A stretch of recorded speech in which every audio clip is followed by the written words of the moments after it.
공수처가 위험하다고 걱정을 하고 김정은 변호사가 가셨어요. 네. 지금 이 사건 수사팀은 매우 열심히 적극적으로 수사를 하려고 하고 출근까지 해놓고 했으나 새로 오실 공수처장이 이상한 분이죠. 예, 대통령하고의 친분이 있으신 분으로 알려져 있기 때문에 공수처에 제가 혹여라도 알기로는 공수처에 반대하셨던 분이세요. 예, 공수처 자체에. 공수처 자체를 반대한 분이 공수처장으로 오시는 거예요. 그런 일들이 한두 개가 아니잖아요. 그러니까요. 이동관 방통위원장 예. 언론을 장악하기 위해서 방통위 원래 언론과 방송통신을 진흥해야 될 분인데 그런데다가 네. 국가위원회 이충상 인권위원 같은 경우 가서 하는 얘기들 보면 뭐 혐오 발언을 대놓고 하잖아요. 그 이충상하고 김우죠 두 분 있는데 예. 이분들이랑 인권위원들이 회의를 하고 나면 머리가 실제로 너무 스트레스를 받아가지고 왜냐하면 반인권적 발언을 너무 많이 하시니까 저도 얼마 전에 인권위 관계자들 만났는데 너무 힘들대요. 예, 머리가 빠진다는 거예요. 실제로 탈모 증상이 온다는 겁니다. 그러니까 이분들은 지금 윤석열 정권은 내가 못 가질 것 같으면 그냥 부셔버리겠다는 거예요. 국가인권에도 네. 박살을 내버리겠다. 네. 올해 이제 8월달, 9월달 돼서 예. 지금 송도한 인권위원장 임기 끝나면은 예. 인권위원회는 예. 국가 반인권위원회가 돼버릴 거고요. 예. 방송통신위원회는 방송장악위원회가 돼 있고요. 예. 방송통신위원회. 그다음에 예. 방송통신심의위원회는 방송통신규제위원회가 돼 있죠. 검열위원회가 돼 있고. 다 그러니까요. 부셔버리려고 해요. 그러니까 저는 이 정권이 정말 무책임하고 무능하다고 생각하는 것 중에 하나는 시스템 자체를 붕괴시키고 있어요. 대한민국이라는 시스템 자체를. 이렇게까지 가진 않았어요. 저는 이전에 미국에서 9.11 테러가 벌어졌을 때 그때 그 부시 대통령이 그 초등학생들이랑 얘기하다가 9.11 테러가 벌어졌습니다 했을 때 약 5분 정도 멍하니 아무것도 못하고 있는 사진이 나왔습니다. 네. 동영상이. 야, 이런 리더를 데리고 이런 리더와 함께 미국이 어떻게 이 국난을 극복해 나가지 하는데 뭐라고 딱 미국에서 얘기했냐면 미국 정부에서 시스템 워크스라고 얘기를 했어요. 네. 시스템은 돌아간다. 그리고 아무리 리더가 무능해도 그 시스템이 돌아가면서 미국이 유지되고 있는 거예요. 네. 근데 시스템 브록 다운입니다, 지금. 시스템이 브록 다운되고 있어요. 네. 무능한 자들의 횡포 때문에 대한민국이라는 시스템이 주저앉고 있다. 이게 제일 불안하고 화가 나는 부분이에요. 많은 국민들이 그 점에 대해서 예. 매우 심각하게 받아들이고 있고 그렇지만 당장 뭐 과거처럼 뭐 촛불을 든다 해서 해결될까 그것도 아닌 것 같고 그러니까 현장에서 또 그냥 유튜브 보시면서 이 답답한 마음을 걱정들만 하고 계시는 건데 이럴 때일수록 정치 집단이 기민하게 행동하면서 그럼요. 움직임을 보여주면서 살아있음을 깨우쳐주고 리더로서의 자기 역할을 분명히 해야 되는 거 아닌가요? 그렇습니다. 그래야 되고요. 예. 그런 면에서 근데 이제 현실적으로 돌아보면 저는 예. 100번 동의하거든요. 네, 근데 현실로 돌아와 보면 네, 지금 다들 지역에서 선거하느라고 바쁘세요. 그리고 그 선거도 닥친 일로서 중요한 일이죠. 그렇습니다. 그렇다면 우리 국민들께 제가 드리고 싶은 말씀은 딱 하나입니다. 4월 10일 날 종이짱돌을 들어 주십사. 투표용지를 종이짱돌이라고 합니다. 이 네. 종이짱돌을 4월 10일 날 분명히 들고 누가 가장 윤석열 정권을 심판하고 이 진짜 대한민국 시스템을 브레이크다운 시켜버리는 네, 이 사람들을 어떻게 심판할 거냐. 예. 들어달라. 종이짱돌을 들어달라. 저는 이렇게 말씀드려요. 저는 저희 조국혁신단이 쇠빙선이 돼서 12척의 배를 주시면 쇠빙선, 망치선이 돼서 하객진의 맨 앞에서 싸우겠다라는 말씀을 드리는데요. 네, 그렇지 않다고 하더라도 꼭 조국혁신당이 아니라고 하더라도 저는 용산당에는 두 개의 위성정당이 있습니다. 하나는 국민의힘이고 네. 하나는 검찰당입니다. 네. 검찰은 본격적으로 어제 대통령 기록관 압수수색을 통해서 예. 또 한 번 본격적으로 정치를 시작했거든요. 네. 이런 이 두 개의 용산 위성정당을 고립시킬 수 있는 투표라면 어디든 찍으셔도 좋다. 네. 어디든 찍으셔도 이쪽에서 200석을 해야 된다. 전체가. 예. 그러니까 윤석열 용산당이 아닌 네. 쪽이 200석을 해서 거부권을 거부할 수 있어야 된다. 예. 그러니까 반용산. 예, 반용산입니다. 전 예. 반국힘도 아니에요. 반용산이에요. 제가 보니까 예. 검찰도 당이기 때문에 지금 예. 반용산 민주연대를 해야 됩니까? 반용산 연대를 해가지고 예. 어찌됐든 이 상황을 무력화시키지 않으면 어우. 시스템이 무너질 것 같다. 예. 무너지고 있다. 지금 무너지고 이미 있습니다. 무너지고 있다. 이 시스템을 이거 무너진 거 복원하려면 너무 힘들어요. 힘들어요. 예, 무너뜨리기 전에 어떻게든 지켜야 됩니다. 이분들은 지금 오랫동안 국가적 합의, 국민적 합의를 통해서 만들어진 국가기구를 무너뜨리고 있는 겁니다. 의도적으로. 네. 방송통신위원회 5명이 결의해야 되는데 2명이 앉아서 망치 두드리고 모두 발언하고 박수치고 그러고 있잖아요. 그다음에 방송통신심의위원회도 6대1로 만들어 놓고 야당 그 국회 추천 심의위원은 임명을 안 해. 그냥 이유 없이. 그러니까요. 이유 없이 임명을 안 해요. 네. 이런 식으로 그다음에 엊그제도 저 신장개혁도 그렇고 뉴스아이킥도 그렇고 또 법정 제재 받았어요. 떠난 지가 언젠데 2022년 신장개혁 법정 제재 받았어요. 이 언제인지 기억도 안 나네. 네, 2022년 거 법정 제재했어요. 그러면서 2024년에 네, 지금 세상에. 그다음에 2024년 초에 했던 거 가지고 또 뉴스아이킥도 또 법정 제재가를 전제로 한 의견 진술이 나와요. 그러니까 그냥 시스템을 근데 법적으로 문제가 안 되거든요. 법적으로 문제 안 되는 걸 가지고 행정 제재를 하는 거예요. 행정 독재예요. 행정 독재.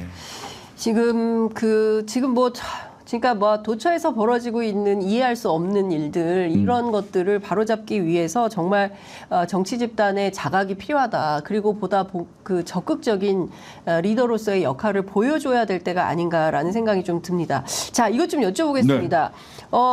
신장식 변호사님이 1호 영입 인재셨어요. 네. 대변인 맡고 계시지만 어제 8호까지 네. 발표가 됐습니다. 2호가 이혜민 구글 출신 IT 전문가, 3호가 서왕진 대전안포럼 상임위원장, 그다음에 4호가 김영현 전 법제처장. 저희 프로그램에 인터뷰 나오셨는데 평생의 인터뷰는 처음 해보신다고 너무 의미 있는 인터뷰였습니다. 그리고 5호가 김선민 전 심평원장, 그다음에 6호가 김준영 전 국립외교원장, 그리고 7호, 8호 둘 다 검찰과 싸우던 분이죠. 박은정 전 검사, 그리고 차규근 전 법무부 출입국 외국인 정책본부장.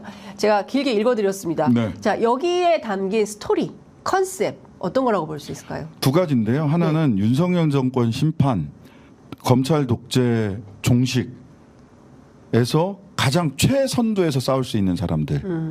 그리고 두 번째는 그렇다면 그 이후에 네. 그러면 조국을 혁신하고 만들 새로운 국가, 네. 새로운 나라에서 우리가 힘을 줘야 될 분야, 에너지, 네. 즉 기후 환경, 예. 그다음에 IT, 과학 기술, 예. 그다음에 돌봄과 건강, 예.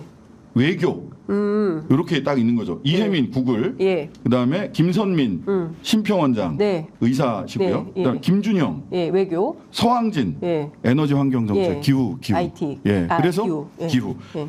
이 다른 사람들은 이 윤석열 정권 특히 검찰 독재와 정말 최선두에서 싸울 사람이에요. 어제 되게 재밌는 일이 있었는데요. 어떤 일이 있었습니까? 7585 예. 차규근, 박은정 두 분을 이제 영입을 하고 나서 어제 연설하시는데 깜짝 놀랐어요. 두 분 다 결의가 대단하세요. 저도 깜짝 놀랐습니다. 현장에 있었는데. 아침에 오셨는데 끝까지 본인이 8호임을 발설하지 않고 가셨어요. 차규군. 예. 우리 보안이 장난이 아닙니다. 아니 그러니까요. 엄청 이게 일국단. 그런데 네. 박은정, 차규군, 조국, 저 이렇게 넷이서 이제 같이 한 테이블에서 네. 끝나고 나서 식사를 하셨어요? 했거든요. 예. 그래서 야 든든하다 진짜. 저는 처음에 제가 1호 이렇게 가면 제가 예. 법사위 갈 거라고 생각을 했어요. 예. 만약 이제 국회에 가게 되면 예. 입조심을 해야 됩니다. 예. 입방정 안 됩니다. 예. 제가 4년 전 이맘때도 굉장히 축하를 많이 받다가 국회 본청 계단 앞에서 굴러떨어진 기억이 있기 때문에. 그 얘기했잖아요. 골프하고 선거는 정치는, 절대 머리를 들면 안 된다. 예. 그래서 앉아서 야 우리 법사위 경쟁이 치열하겠네요. 그랬더니 박은정 검사가 한마디 하시더라고요. 뭐라고요? 실력대로 가는 거죠. 셉니다. 박은정 검사. 예. 저희 다음 주 모셔서 말씀드릴 예정인데. 그러니까 결기가 누구보다도 검찰의 생리, 속사정, 절차, 과정, 규정 신 변호사님 열심히 잘 싸우셨는데요. 그래도 네. 그거 저보다 많이 아세요? 제가 보기에 신 변호사님은 과방위 가야 돼, 과방위. 과방위에는 우리 이혜민, 예. 과학기술엔 또 이혜민. 알겠습니다. 예. 자, 지금 그 들어가서 할 일들도 중요한데 중요한 것은 어떻게 들어갈 거냐입니다. 그러니까 국민들의 그렇죠. 선택을 받도록 정말 적극적으로 그 노력을 하셔야 될 것 같다라는 생각이 좀 드는데, 자, 이런 비판 어떻게 생각하십니까? 지금 보면 1호부터 8호까지 다들 굉장히 그 실력 있으신 분들이긴 하나 전반적으로 다 엘리트들이다. 그러니까 이를테면은 투쟁력이 담보되겠냐, 이런 비판도 있거든요. 이런 비판은 어떻게 들으세요? 어떤 취지에서 그런 말씀을 하시는지는 충분히 이해가 가고 네. 그런 걱정을 불식시킬 수 있는 액션 플랜을 가져야 된다라는 네. 생각을 가지고 있는데요. 네. 근데요. 그래요. 맞아요. 저도 변호사예요. 김준영 박사님이세요. 네. 박은정 검사예요. 네. 이 사람들이 못 싸울 것 같습니까? 잘 싸울 수 있다. 그건 걱정하지 마셔도 됩니다. 예. 걱정하지 않으셔도 돼요. 사실 신장식 변호사님도 지금은 변호사지만 과거에는 저는- 지구정당 운동, 빈민운동, 노동운동, 뭐 저는 활동가 출신이죠. 지방 중소도시에 네. 영세 자영업자의 아들로 태어나 예.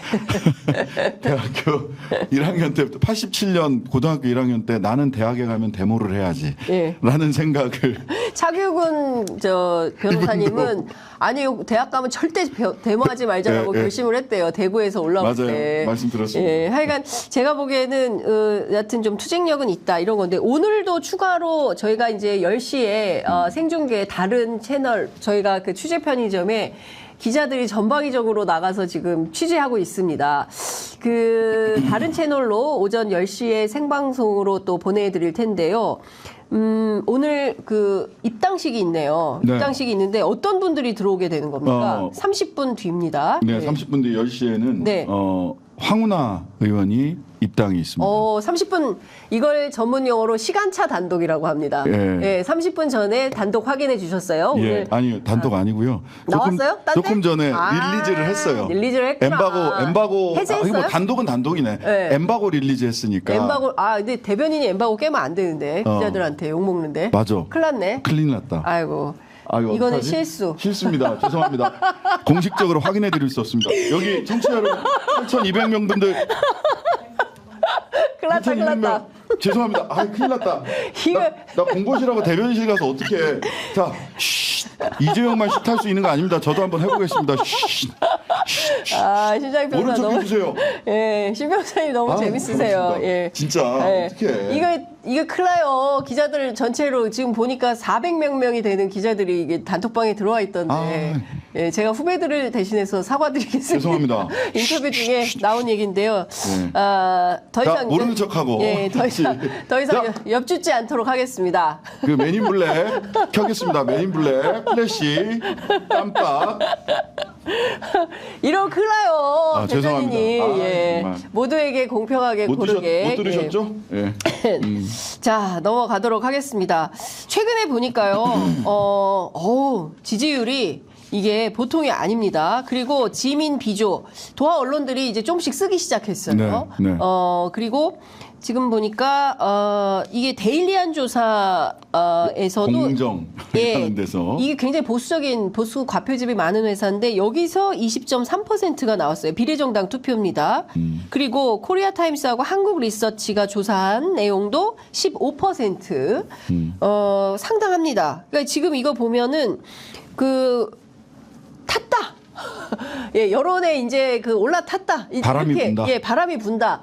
바람을 태우겠다고 했는데 실제로 바람이 불고 있습니다. 제가 현장에서 깜짝 놀랐어요. 우리 그날 중앙당 창당대회 네, 4시간이나 네, 먼저 가서 네, 했잖아요. 그랬죠. 예, 이렇게 많은 분들이 안에 계셨지만 저는 밖에 있었는데요. 네, 네. 행사장 안에 들어가지 못하는 분들이 네. 밖에 굉장히 많이 계셨고 거기 3층이었잖아요. 예. 2층에 1층에 앉아서 유튜브 보시면서 그런 분들이 많았어요. 제 동생은 주차를 못해서 돌아갔더라고요. 주차장이 꽉 차서 주차를 못하고 돌아갔어. 이야, 그 넓은 킨텍스에 네. 세상에. 예. 많은 분들이 오셨습니다, 정말. 이 열기와 그다음 이 지지율을 어떻게 좀 해석하고 계시고? 몇 가지가 있는데요. 네. 하나는 이 불꽃이 당겨지고 이게 슥 하고 이게 스파크가 팍 일어난 게 아니에요. 네. 스르륵 이제는 조국 그 신당 네. 과거에 이제 조국혁 신당이 조국 대표가 2월 8일 날 네. 정치 참여를 사실상 선언하고 그 이후에 부산 가서 정치하겠다, 당 만들겠다라고 이야기했을 때까지만 해도 이 측면인 것 같아요. 분노와 측은지심이 동시에 작동을 했다. 네. 하나는 측은지심이라고 하면 아니 뭐 조국이 잘했는지 못했는지는 좀 차치하고 야 너무 사람한테 너무하는 거 아니야? 그래도 내가 한 표 줄 수 있는 게 있으면 이거라도 한 표 좀 줘야 되겠다. 해줄 수 있는 게 좀 생겼다. 네. 근데 이게 사실은 사후에 구성된 측면이 저는 있다고 봐요. 뭐냐면 2019년부터 지난 5년 전부터 한동안은 진짜 조국 대표의 친구들조차도 야 너 진짜 뭐 잘못한 거 있는 거 아니야? 라고 얘기할 정도로 워낙 압도적으로 언론에서 네. 막 그렇게 하니까 아닌 것 같기도 하고 긴 것 같기도 하고 내가 아니라고 생각을 해도 바깥에 나가서 조국을 옹호하거나 이럴 수가 없었어요. 네. 근데 윤석열 한동훈 이 검찰 정권이 들어서서 하는 걸 보니까 야 이거 이렇게 잔인하게 하는구나. 조국뿐만 아니라 이태원 참사 가족들을 대하는 태도. 그러니까요. 예, 박정훈 대령과 최상병 사건을 대하는 태도 이런 걸 보니까 양평고속도로 하는 걸 보니까 야 이 사람들 정말 잔인하고 무소불위로 자신의 무도하다. 권력을 무도하게 쓰는구나. 예. 무능하고 무도하고 잔인하다. 네. 라고 하는 거를 눈으로 보신 거예요. 네. 그랬으니 조국 가족을 도륙할 때 저들이 얼마나 잔인하고 무도했는가를 사후적으로 이제 네. 확인을 하게 된 거죠. 네. 그러면서 스멀스멀 이제 불꽃이 타오르기 시작을 했고, 네. 그래서 분노가 이제 덧붙여졌고 윤석열 정권을 보다 더 명징하게 심판할 수 있는 세력을 좀 도와줘야 되겠다라고 네. 하는 생각 했고, 그 다음에 마지막으로는 그럼에도 그 정도 가지고 근데 이 뭐 15에서 20까지 나오는 네. 물론 뭐 저는 조정의 시간이 있을 수 있다고 생각하지만 네. 설명이 안 됩니다. 이거는 이인재 대선 후보부터 시작을 해서 최근 국민의당 또는 네. 중간에 민주노동당까지 대한민국 국민들 중에는 1당, 2당이 아니라 새로 제3의 선택을 하는 분들이 13%에서 25% 정도가 있어요. 항상 있어요. 항상 있어요. 예. 예. 심지어 이 사람들은 떨어질 줄 알면서도 일당이 되지 않을 거라고 알면서도 그 당에다가 표를 주시는 예. 분들이 있어요. 이인재 씨 출마했을 때 이인재 씨 떨어지는 줄 알지만 13%인가를 받았어요. 네. 민주노동당이 2004년에 열린우리당 151석 할 때 13%를 받아서 비례를 8석을 받았어요. 예. 지역구까지 해서 10석이 10석. 됐었는데 국민의힘은 지난번에 또 그런 2016년인가요? 38. 국민의당. 예. 좀 똘똘하고 괜찮은 대안적 선택지가 있으면 거기 몰아주는 예. 게 우리 국민적 그냥 마음이 있어요. 역사적 사실이에요, 그냥. 예. 그러다 보니까 개혁신당이 예. 원래 그 표를 개혁신당이 가져가려고 네. 했었는데 개혁신당이 표정이 안 좋아졌죠. 예. 안 좋아졌죠. 많이 안 좋아졌어요. 예. 그래서 그게 온 거다. 그러니까 예. 조국에 대한 측은지심, 윤석열 정권에 대한 분노, 그리고 거기에 덧붙여져서 지금의 지지율까지 온 데는 다른 1당, 2당 이외에 조금 더 똘똘해 보이는 당을 선택하겠다는 제3의 선택지를 항상 선택해왔던 국민들의 표가 붙고 있는 거다. 네. 이로 인해서 결과적으로 그 표가 개혁신당으로 갔으면 다음 국회에서 보수 편향으로 움직였을 의석이 네. 진보 사이드의 파이를 키우는 방식으로 그 표가 작동하고 있다. 그렇죠. 예. 예. 저는 그래서 어떤 차원에서 보냐면 이 도도한 민심이, 그러니까 우리 국민의 DNA가 어찌됐든 한 방향이라도 진보하는 쪽으로, 절대로 퇴행이 아니라 진보하는 쪽으로 발걸음을 움직이고 있다. 저는 저는 1894년 동학농민혁명부터 시작을 합니다. 아이고야. 예, 멀리 3.1운동. 가시네. 예, 정말. 계속 이 흐름이 있어요. 우리 야. 국민들 안에는 이게 저항의 역사가 있고, 시민혁명의 역사가 있는 겁니다. 그걸 부인하거나 거스르면 안 되는데 저는 이 흐름이 좀 타고 있다라는 생각이 좀 듭니다. 중앙 언론이요, 보도를 안 해요. 조국 혁신당. 아니 아까도 말씀드렸다시피 요즘은 이번 주는 그나마 굉장히 네. 나아진 겁니다. 지난주까지는 제가 지금 2주 이렇게 정치를 하기로 했습니다라고 밝힌 지 2주가 이제 조금 지나면 2주 되잖아요. 네. 지난주까지는 공중파 인터뷰가 하나도 없었어요. 이번 주에 김현정의 뉴스쇼 나갔던 게 공중파 첫 인터뷰였고요. 네. 오늘 김태현의 정치쇼 나간 게 예, 두 두 번째 번째. 인터뷰였어요. 와. 그만큼 외면했습니다. 예. 알겠어요. 한 예. 두 가지 정도 이유가 있는 것 같습니다. 예. 하나는 예. 이제 뭐 저 개인을 놓고 보면 또 조국 개인을 놓고 보면 두 사람이 이제 가장 많이 언론에서 이제 말할 수 있는 스피커 중에 스피커니까. 네. 근데 법정 제재를 걱정하지 않았을까? 법정 첫째, 제재다. 신장식 나가면 법정 제재 될 수 있다. 예. 그래서 오늘 김태현의 정치쇼에 가서도 예. 제가 얘기를 하고 이건 제 개인 의견입니다. 빨리 사회자 제지하세요. 저의 의견을. 안 그러면 법정 제재됩니다. 김태현을 보호하면서 예. 라고 얘기했을 정도로. 예. 예. 그리고 또 한 가지는 전 언론사 내부에 조국을 어떻게 볼 것이냐에 대한 조국의 강이 언론사 내부에 흐르고 있다. 아니, 진보 언론 내부에도 있어요. 그걸 알아요. 그러니까 알고 저는 있습니다. 이런 거예요. 그러니까 사실 언론이라면 그 정치적 리더들 못지않게 시대의 흐름을 빨리 간파하고 그리고 시대 정신이 뭔지 그리고 이 시대 정신에 부합하는 매스 미디어로서의 어떤 역할을 할지 자기의 직업 윤리 차원에서라도 공부하고 도대체 이게 어떻게 되는 거야 연구하고 해서 제대로 된 보도를 해야 됩니다. 그래서 국민들이 알도록 하는 게 바로 언론인의 역할이에요. 그런데 너무 뒤처져 있다. 후순위로 따라 올라간다. 이게. 저는 그래도 뭐 그런 이 젊은 기자분들의 예. 그런 조국에 대한 판단, 뭐 신장식에 대한 판단, 조국혁신당에 대한 판단 존중합니다. 그런데 제가 드리고 싶은 말씀은 그런 개인의 윤리의 문제가 아니라 직업인으로서의 양심과 윤리라고 하는 측면으로 놓고 보자면 네. 실체가 됐습니다. 국민들의 마음이 이 정도 모이고 있어요.